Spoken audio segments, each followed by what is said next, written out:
Siz ertalab suv ichasizmi? Tongda och qoringa bir stakan iliq suv ichish ahvolingizni bor yo'g'i bir haftada o'zgartirishi mumkin. Bu videoni oxirigacha ko'ring, nima uchun organizmni ishga tushirish kerak deb atalishini aytib beraman. Birinchi, iliq suv oshqozonni uyg'otadi va hazm qilishni yumshoq tarzda boshlaydi. Ertalabki ovqatdan keyingi og'irlik hissi haqida unutasiz. Ikkinchisi, u tunda to'plangan toksinlarni yuvib chiqaradi. Organizm tozalanadi, teri tozaroq va energiyaga to'liq bo'ladi. Uchinchisi, iliq suv qonni suyultiradi va tromb hosil bo'lish xavfini kamaytiradi. Bu ayniqsa bosimi ko'tarilib tushib turadiganlar uchun muhim. Siz ertalabni iliq suv bilan boshlab ko'rganmisiz? Izohlarda yozing. Ta'sirini sezdingizmi? Bir stakan suv metabolizmni tezlashtiradi va vazn tashlashga tabiiy ravishda yordam beradi. Ko'pchilik buni arzimas odat deb o'ylaydi, lekin aynan shunday oddiy odatlar sog'liqni shakllantiradi.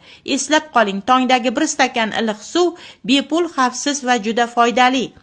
Agar sizda ertalab ko'z ostida shishlar va og'irlik bo'lsa, bu yomon uxlashdan emas, balki organizm zaharli moddalarga to'lib ketganining belgisidir.